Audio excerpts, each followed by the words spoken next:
All right, everyone. Bleav in Vikings back on the air for today, Saturday, August 10th, a game day for the Minnesota Vikings as they get set to play the Las Vegas Raiders at US Bank Stadium. We have a special guest in to help us talk about that.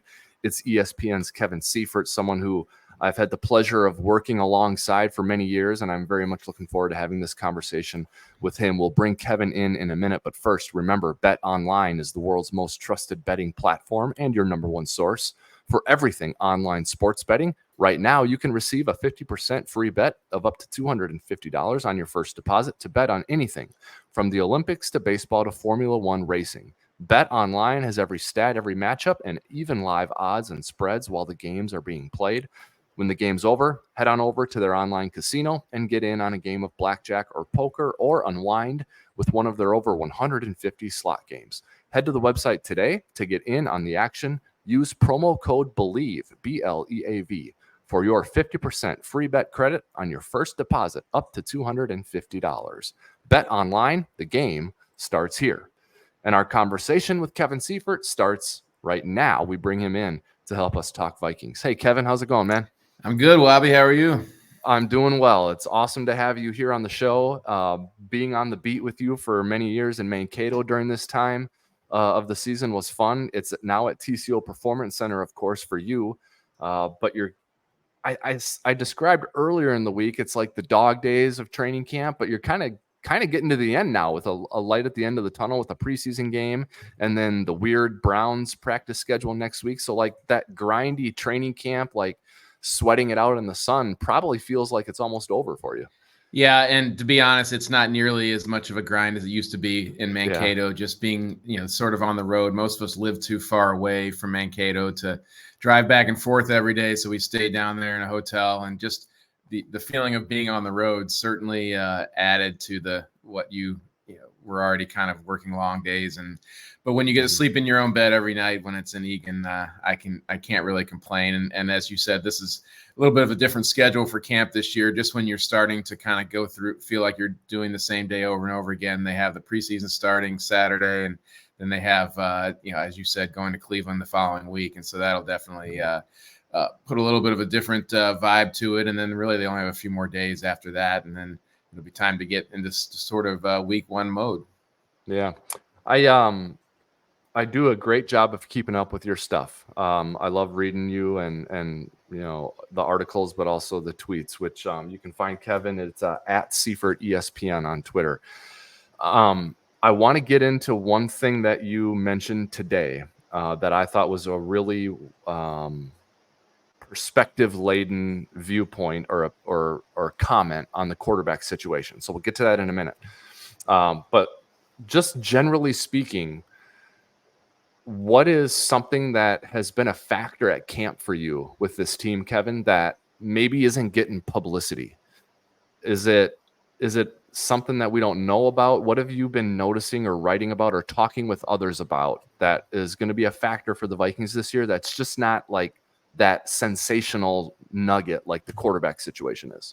Yeah, one thing that's been surprising to me, and maybe it shouldn't have been surprising, and this has some fantasy implications as well, and isn't going to be an all-season thing, but as you know, TJ Hockenson is recovering from his ACL, MCL injury that he had on Christmas Eve last year, and even though he's doing a lot of running and he seems like he's in good physical shape, he's not doing any football activity, and there's really no reason to think he's going to be ready to play when the season starts. It's just a matter of how many more weeks after that.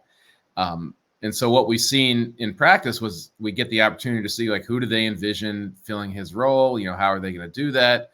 Would they just back away from tight ends for a while until Hockenson gets back out there? And not only have they been running a lot of 2 tight end sets, but the guy who, beyond any shadow of a doubt, is filling that role is Johnny Mundt, who has really been their 3rd tight end for the past few years. They signed Josh Oliver to a pretty nice free agent contract last year. He had a reputation as a blocker, but they sort of projected him as a receiver as well. But from the time Hockenson got injured last year, it has been Mundt. And I would say Johnny Mundt has as many notable catches in training camp as anyone other than your Justin Jeffersons and your Jordan Addisons. Like, he's been targeted a lot.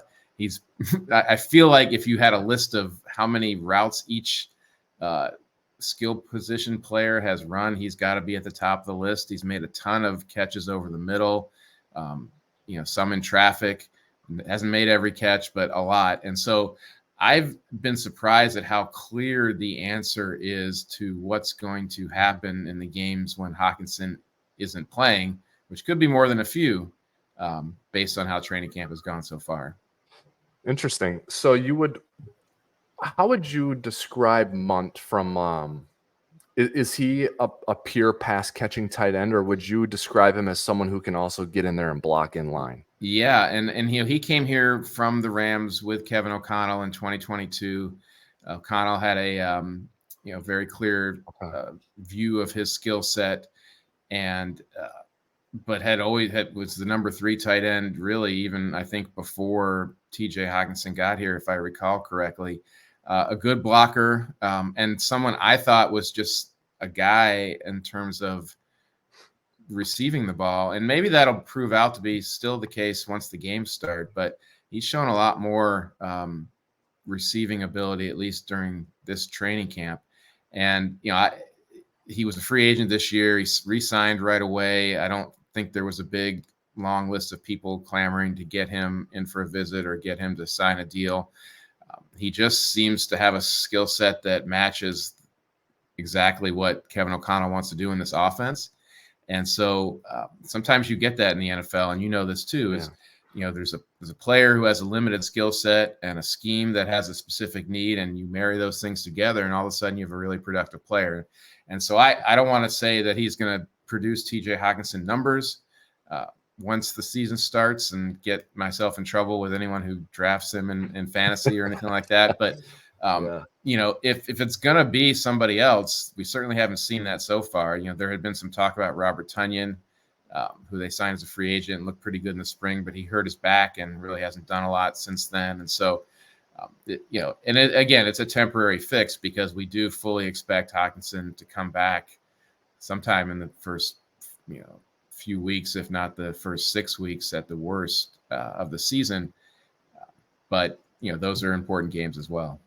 Yeah, I'm with you on the Hockenson timeline. I don't doubt that he's ahead or that they're impressed with him or optimistic about him, but everyone heals differently, but there's just a certain amount of time that's got to go by before you can ramp someone up and have them ready. And it's not just reaching the threshold of being able to run. It's like absorb contact, right? And muscle memory and all that. And this is crazy. In 2012, I don't remember. Were you at ESPN in 2012? I was. That was during the NFC North blog years. Okay, so it is like Adrian tore his knee on Christmas Eve as well. Yeah. In 2011, and he was the MVP and rushing leader in 2012. I mean, is that just not insane? And I remember people saying at the time, well, he's ushering in a whole new era of recovery from ACLs, and it was just kind of him. He was able to do it. What I recall him being in training camp, not really doing much in the preseason or anything, and maybe not even being dominant in the first few weeks of the season, but by the end of the year, he was just running over people. And so I think probably we look back at that as like a singular moment. Like that, it's not as if people are now routinely coming back from ACLs. And I should say that Hockenson also had the MCL, which complicated things a little bit because they decided to wait to do the ACL surgery until the MCL had healed on its own. Mm-hmm. That was just sort of the strategy the doctor pursued in terms of long-term recovery. And so that pushed his surgery back another month or so. And I think Adrian had his pretty close to right away. And so that started that. But anyway, that was that's just such a singular moment in recent football medical history. And I don't know that while there's been some advances in other injuries like Achilles and that sort of thing, the ACL is still, while a routine surgery, it still has a pretty tried and true timetable. Yeah, certainly. Yeah, that's good insight on Johnny Mundt. I know, the joking about the fantasy stuff aside, that's the type of analysis and observation that you can provide, Kevin, that other people can't see because you're there and you watch every practice. You invest the time to see that. And I guess hearing you explain it in hindsight, I'm not surprised about that. And I'm going to add Johnny Mundt to this list of players. And that list is Jordan Addison, TJ Hockenson, and Cam Akers. And you may ask, what could all those players have in common? Oh, well, I'm glad you asked. I view all of those players. My sense is that those were Kevin O'Connell influenced personnel additions. I've seen the draft video of Kevin on the Jordan Addison situation. I know about the Hockenson trade and some details there.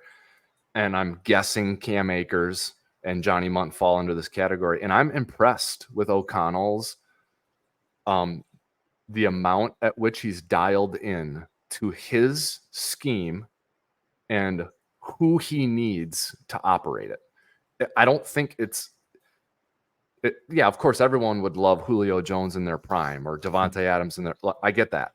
But like, I think O'Connell knows what he wants so well that he can be like, that guy's. I mean, Cam Akers. I think Cam Akers looked the best of any running back last year. Yeah, in the scheme. There was a brief time, but yeah, and I think he knew Hockenson would fit perfectly. And I think the Addison pick, he was like, just stay there, Quezzy, stay there and pick him. He's going to be good. So I'm adding Johnny Mundt to that. I think O'Connell is just dialed in. I think he's super dialed into scheme and personnel.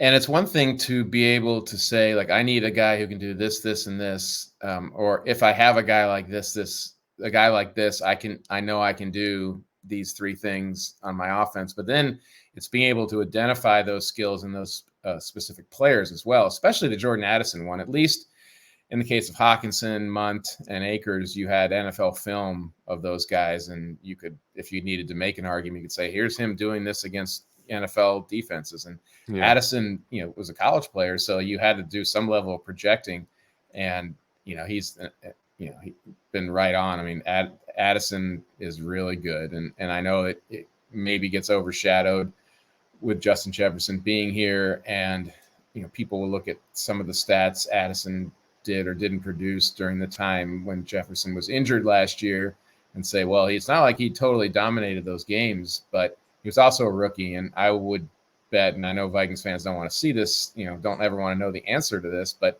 if Justin Jefferson were going to miss some games this year and Jordan Addison had to be the number one receiver, I bet you would see some pretty significant production there. Nice. Let me drill down on that a little bit. I watch the games, and sometimes I'm at the games, so I can see Addison in person in those contexts, but I'm never at practice. Yeah. What type of athlete is he? Is he imposing, or is he sudden? What makes him able to get open? Like, what's the word? It's neither one of those. It's like just so smooth.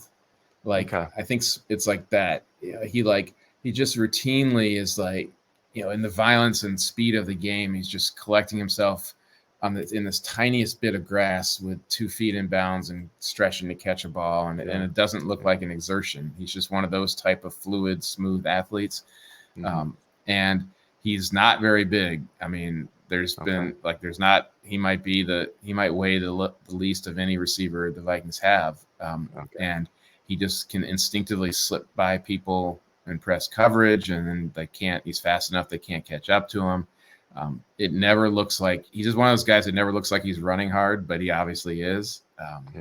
And he has some strength, as we saw in that 49ers game when he ripped the ball away from Travarius Ward for that touchdown before halftime. And so, but in terms of just what he looks like on a day-to-day basis in practice, just very smooth, very fluid, always in control of his body.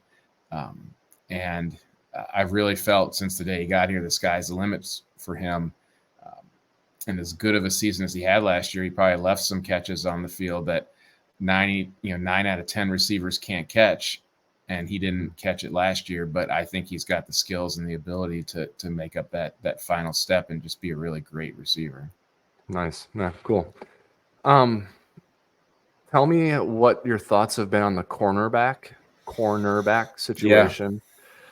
from my chair, and I'm not going to run through my full feeling on this because I've already done it on the podcast and people don't need to hear it again. But I just see a real 6 weeks ago, I think I looked at the cornerback room as man, there's a lot of young developmental players in there, and there's just two veterans that are just going to lead them along. Shaq Griffin and Byron Murphy can, hold it down, and you got a bunch of lottery tickets there, and let's see how many of them you scratch off on our winners. Mm-hmm. And then the tragedy and the injury, I think it's a shape-shifting moment, and now it's let's get some vets in here and just patchwork this thing and see if we can get by. And I'm not saying that they're it's a bad group. I think it's actually a pretty solid group, and the pass rush and the awesome depth at safety can probably support the room.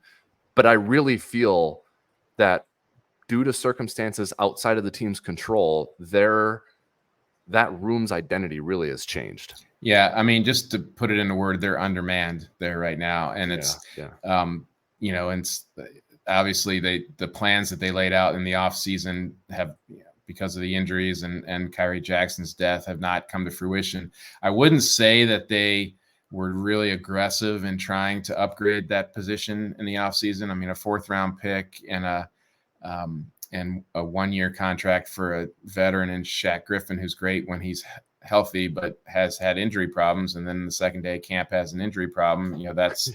That's to be mixed into that analysis there. And so the interesting thing, and I wrote about this week, is there had been sort of this, vibe around the team, and they had talked about it, and Brian Flores talked about it. Kevin O'Connell's talked about wanting to mix in more man coverage, because last year, if you looked at the numbers, they, I think, ranked 4th in the league in terms of the highest percentage of zone coverage, which was way out of character for Brian Flores. And part of that is he wants to not be pigeonholed as a man. You can't be pigeonholed as anything.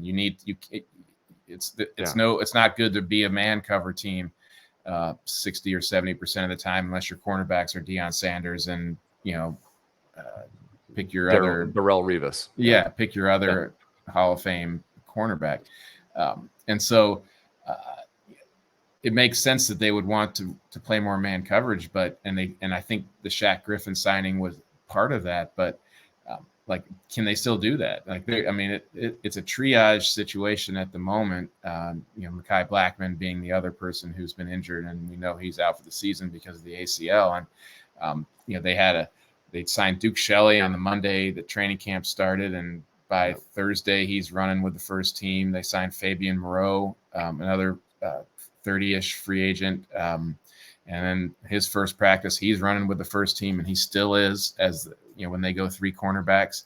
And so to me, the interesting thing is, how will they try to adjust? And in a conventional system, you just hope that the cornerbacks you have either you hope that your depth can play better and replace the people who are gone, or you go out and sign people who can. Brian Flores has shown that he's willing to take weird, I don't want to even say weird, but unconventional personnel approaches if it means getting his best players on the field. And if you look at their personnel, they have 5 safeties who are probably amongst the best 12 or 13 players on defense right now. And that's because Theo Jackson has really, we talked about Johnny Mundt offensively. Theo Jackson has been the most notable defensive player, period, in terms of how many interceptions he's had or nearly had, or just the way he seems to have continued to adjust. And so they already play 3 safeties, on a given basis, and Theo Jackson would be a 4th. And so I don't know, can they play 4 safeties and can that protect them from having to play too many of the cornerbacks that maybe they aren't able to trust quite yet? And so that's another thing to take into account. And we'll see how that, I don't think we'll get a great look at that in preseason, but as we get closer to the regular season and practice, it'll be interesting to see if that's what they do, because I do know that that Brian Flores won't go down with with good players on the sidelines. Like he's going to get those guys in, and Theo Jackson right now, and Harrison Smith and Cam Bynum, and Josh Metellus, I think. So I said 5, really it's 4. But those 4 guys are amongst their top defensive players. And so I'll be interested to see if they can find a way to get those guys in the field, and if that can help mitigate at the same time, and if that can help mitigate the cornerback situation that you talked about. Yeah. Yeah, I think the versatility and depth at safety is something for them to lean on, right? Yeah. I mean, and we've seen plenty of coaching staffs that won't, that just don't, we can't have 4 safeties, we can't, what are we going to do? And that's not a thing for Brian Flores. Like we saw last year, I think they led the league in the fewest number of defensive snaps with 1 or less defensive linemen on the field. Like they were hardly playing defensive linemen in some games and in some stretches. And that's because the person, the scheme dictated it, but also who he felt most comfortable with personnel wise in terms of executing the scheme that he had come up with for that week were not defensive linemen. So he didn't play them. So he had guys like Patrick Jones over the nose tackle, and he had Josh Metellus on the edge. And so that, crazy. And it worked. Yeah. But all that said, you can do that. But it sure would be nice if they had the option at least to pull some cornerbacks off the sidelines and play some man coverage with them as well. Interesting. Yeah. Flores seems like a really thoughtful and insightful guy. I mean, I just watch his press conferences, and I'm starting it, and I'm like, okay, I gotta go be somewhere in 20 minutes. I gotta leave, and I'm like, and he's still going. This coordinator press conference is 24 minutes. Yeah. He's it's interesting. We as reporters, we like when he has press conferences, because then we go to transcribe them, and it's almost like he talks in a cadence that is fit to be transcribed, because he's so thoughtful that he's thinking about the words, and so you have time to type, and you don't have to stop and rewind and go back. You can keep up with the transcription live, and then he'll pause and you catch up, and then you think he's waiting for the next question, and then he's got some more things to say. And so that, just from a reporter standpoint, has been good. And I think he's really we all know what happened in Miami, and it didn't end well, and for a lot of the time there, it wasn't going well, just from not so much on the field, but just lots of stuff off the field. And everybody had their idea of who Brian Flores was when he left Miami, and then the lawsuit happened, and then you get another idea of who he was. But, he came here, and I don't think any of us in the reporting group knew him beforehand, and so it was kind of a clean slate. And I think, I found him to be a thoughtful, kind, personable, coach, and I'm sure that he's thinking about at least a little bit in terms of how those types, these press conferences or his public interactions otherwise can affect the perception of him in terms of whether he becomes a head coaching candidate somewhere around the league or not. But it's also a reminder that you really shouldn't and can't draw personal conclusions about people until you at least meet them and interact with them for a while. Yeah. Well said. All right. This is the longest you've spoken about the Vikings in an interview or an appearance without talking about the quarterback situation. And that's going to end now. We're 23 minutes in, and it's going to end.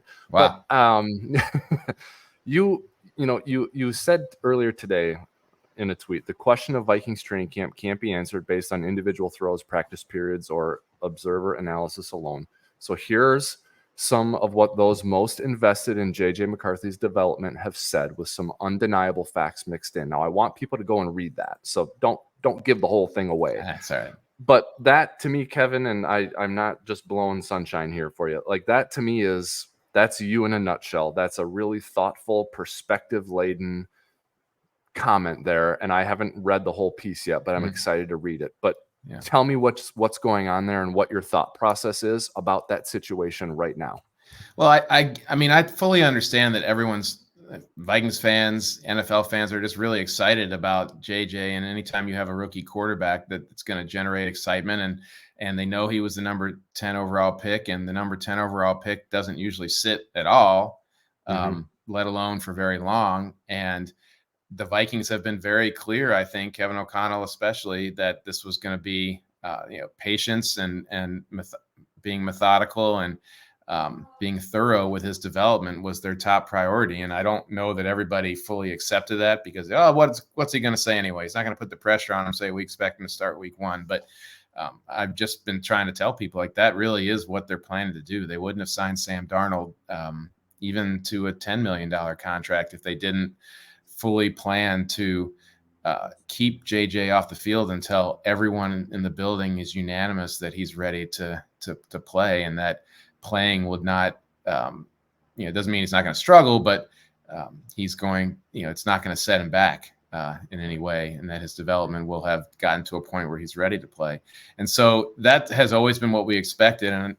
But there's been a lot of, I think social media aggregation and that has indicated dramatic conclusions on individual throws and individual answers to questions. And so I just wanted to basically say it's been 3 weeks. We're heading into the preseason.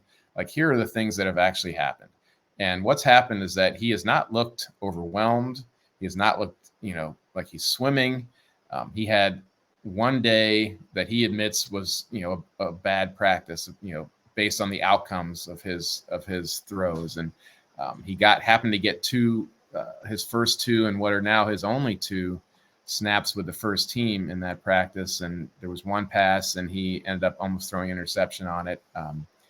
And he talked a lot about because I asked him, what's been the most significant sequence you've had in this entire camp? And he said it was the period between the end of that practice and the start of the next practice, which he took us through this approach he has to sort of moving past tough days, whether it's mental, physical, on the field, off the field, whatever. And in this case, he started doing this thing in Michigan where he would leave, he wears these tights underneath his pants or his shorts or whatever they're wearing for the day. He leaves them on for the rest of the day. And then at the end of the day, he gets in front of the mirror and he thinks about what happened that day and compares it to what happened on days that were good and goes through it. And he called it a really good metaphorical way of moving on. And then he takes off those tights, throws them away, and never thinks again about what happened that day. And then gets in the shower and goes to bed. And he did assure us he gets in the shower first. He doesn't take the tights to bed with him. But and then the next day he had a really solid practice and asked Kevin O'Connell about it. And he said, I don't even know if I would call it a bad practice. And he said that some of the struggles that he had in that particular day might have been a little bit by design, that Kevin O'Connell calling plays and trying to put him in adverse situations that you wouldn't in a game do. During a game, you're trying to get the quarterback in the best position you can, knowing that occasionally adversity is going to rise regardless. But here in practice, you can manufacture adversity. And I think Kevin was kind of saying that's what he did. And so he wanted to take a little bit off of the fault of JJ. But the bottom line is 2 snaps with the first team. Sam Darnold's taken all the other snaps. Sam is clearly the best passer, the best quarterback right now in camp and best performer. I don't think anybody can doubt that. He's going to start Saturday in the preseason opener. JJ is going to play a lot after that. There's still time for JJ, I guess, in theory, to get in the week 1 conversation, but nothing that's happened to this point suggests that they're in a rush to get to that point or that it's even going to advance to that point. And so that's really where I wanted people's mindsets to be as we head into the preseason, is that he's very much, this has been 3 weeks of development only. There's been very little concern about sort of the outcome of any individual throw because we know in some cases Kevin O'Connell's intentionally giving him no good options and seeing how he handles it. And that this is a very long-term project, and it doesn't mean he's taking a redshirt year. If it was a redshirt year, I don't think Sam Darnold would even be playing in this preseason game. They would be protecting him, and so they're not quite there yet. But I just see no rush and no indication that this is going to be a week 1 conversation, and people should just understand that if they don't already. Yeah, well said. And I think they'll come to understand that. It's just the sensationalistic nature of of media consumption and of our world today, really. And it's just so you're able to discern this, Kevin, because you've been around it for a long time and you talk to people. But I guarantee that the noise on the outside about, oh, he's with the ones here, what's that mean? And oh, he's having a great camp. Oh, but Darnold did this, back and forth, and here's a race, and Darnold's ahead. Now McCarthy's. That is not the reality in the building. I have a feeling in the building they set out a plan even before they signed Sam Darnold. Here's what we're going to do. We're going to sign a veteran. We're going to draft either this guy, or that guy in the top 10. We're going to bring that guy along slowly. The veteran we sign in free agency is probably going to start, and maybe hopefully for the whole year. And so I don't think they've changed at all. I think they're capable of changing if they feel like they should. But there's not been like a back and forth horse race here between these two. I think it's been this plan the whole time. Yeah, no, it's 100% not like a day by day competition going on. In the preseason, if it were, the preseason would be one of those where like Sam will get the first quarter, JJ get the second quarter, Sam gets the third, and that's not happening either. And so I get the people who are like a little skeptical that, what else would they say? Or no team is ever just going to other than if you have Caleb Williams number one and you don't really have anybody else in your roster, is just going to come out and say like this rookie is our starter that early. Drake May was number 3, and New England hasn't come anywhere close to saying that, and it doesn't appear it's going to be the case. But people have to remember Kevin O'Connell's background as a quarterback who was drafted in the 3rd round and ended up. It was the year that Tom Brady got hurt in New England, and so all of a sudden O'Connell's the number 2 quarterback. Played a little bit that year, and then he comes to camp, and he's probably going to be his second year, probably going to be the backup, and he just wasn't ready yet. There was no, it turned out like he needed more development, and they weren't able to give it to him because they needed a number 2 quarterback, and so he was cut after 1 season in New England, and then never really got a chance to play again after that, as he was just sort of a backup after that. And as a quarterbacks coach or an offensive coordinator in Washington, he was there when Washington drafted Dwayne Haskins, and there was a clear understanding in the pre-draft process. Not just everyone understood that like Dwayne Haskins potentially going to be a really good quarterback, but needs some development. He's not going to be ready to play right away. And sure enough, ownership pressure, other things, more or less forced them to put Dwayne Haskins in as a rookie, and it was awful. Like he was just terrible, and he never really got past that. And eventually, Washington had to move on from him. And so, and all this has informed Kevin O'Connell's thinking about how a quarterback should be developed, both by his personal experience as one, and one in which he never really got developed, and having experience as a coach with a prospect as talented as Dwayne Haskins. And so like you say, well, that doesn't mean anything. And so if he were to rush JJ McCarthy onto the field, like that would be just a complete capitulation to all the things that he has learned over the course of his entire football life. And I guess I'm just willing to bet that he's not going to do that. Agreed. Yep, I agree with you. Last thing here for me, still on the quarterback. You know how I sort of asked you to describe Jordan Addison? Yeah. Just that eye test on McCarthy, set aside the context of the starting quarterback situation, just him as a player, watching him in practice. Yeah. How would you describe McCarthy? What type physically, what do you see with him? Well, the arm, like the ball definitely, and Sam Darnold has a great arm. Like that's been well documented, but there's something like really like, and maybe I'm going to use the same word again, fluid or sharp, but the way the ball comes off of JJ McCarthy's arm, like it's going in a straight line, and it's getting to where it has to go. Like, I don't know if that was even like a concern in the pre-draft analysis about whether he had the arm to make all the throws, but like he zips it. And even Justin Jefferson mentioned that, like he said, somebody asked him to describe the differences between Sam and JJ, and he said, well, Sam has a great arm, but he knows when to take something off of it, and when he wants to put it, elevation and all that kind of stuff. And JJ is young, and he just wants to rip it every time. And so that's what we see, like a guy who's ripping it all the time, which at the very least satisfies any concerns about his arm strength. He's very, he's young and very enthusiastic. When there's a good play downfield, like he made a throw to like a tight end seam kind of throw to, I think it was to Nick Muse, who's the third or fourth string tight end. And Muse just kind of ran down the field for a while, and JJ got really fired up and like ran down there with him. And they at the end they did this big like chest bump in the air, and he's jumping as high as he can. It's like very enthusiastic, very always like high fiving people when they come back to the huddle for for good or bad reasons, and what you would expect from a guy who just turned 21 and is in the NFL, like very energetic and certainly it has shown a willingness to leave the pocket, and that'll probably change over time. I think a lot of young quarterbacks do that, but he's pretty good. Like when he's got this thing that, and I've seen some other quarterbacks do this as well. When he throws from the pocket, sometimes he'll jump too, and so you see that really athletic kind of like thing happening, and maybe that'll get coached out of him as well, because you really don't need to do that, I don't think. But those are what you see on the field. Like to me, like he's been as equally as impressive off the field. Just very, I mean, he's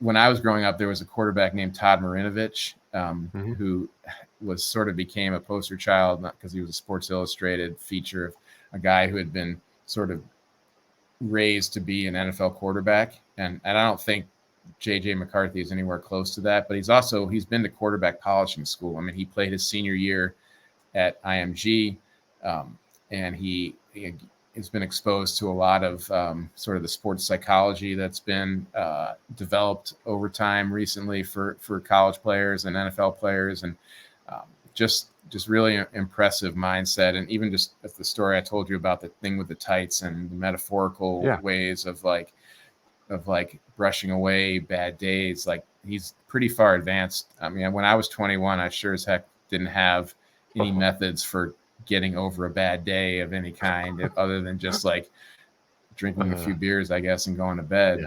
And so like there's that's there too. And so that speaks to the, I think maybe if there were concerns about him being so young, that, I mean, he certainly doesn't carry himself as a 21-year-old, like except for the sort of the big bushy haircut that all the teenagers and all the and all the 20-something-year-olds have. But otherwise, I mean, I've seen nothing to be concerned about. I just don't think that there's like any intention to turbocharge this process beyond where it's been at. Yep. I mean, I think they have a great infrastructure to raise a young quarterback there. I think they have level-headed, smart, intellectual football people around the building, including the head coach. I think they have a great offensive system. I think they've got playmakers. I think they've got a veteran who is maybe not a Kirk Cousins-like person you could follow, but like Sam Darnold fits that mold. So why not use it all? Max that out and use it. Yeah, and I don't want to minimize sort of the bigger picture of the fact that Kevin and Kwesi Adolfo-Mensah are not in their first seasons. Usually, you see this happen in a first season of a new hierarchy, of the first year of the tenure, and they weren't able to do that for reasons that everybody understands. But they're now halfway through their contracts. They're entering year 3 of 4-year contracts, and they're starting over at quarterback. And so historically, like that can create some tough, week to week competitive situations, and that is, if you want to create a narrative of why they will face pressure to get JJ McCarthy on the field earlier than maybe they would ideally, it's that, do you want to follow a 7-10 season with another 7-10 or 6-11 or 5, whatever a really disappointing season would be, and without knowing that you'd be going into the final year of your contract in 2025 off of 2 losing seasons. And so all that said, I think that's all been discussed locally and nationally, and everybody knows it, but like, I don't want to minimize that as like something that doesn't matter. It's just something that they're going to have to fight off. Cool. Yeah. Makes sense. All right. We'll get out of here for now. I appreciate your time. I know you're getting ready to cover the first preseason game, so good luck with all of that. Sure. We'd love to have you back. We can talk referees. We can talk new kickoff rule, all sorts of stuff, points of emphasis. So I'll try and track you down later on in the summer or fall. Sounds good. Thanks for having me. You bet. Thanks, Kevin. All right, everyone. That's going to do it for today's episode of Bleav in Vikings. We thank you for listening and watching us, and we thank Kevin Seifert for joining us. Until next time, everyone, this is Wabi signing off for now, but always remember, keep believing.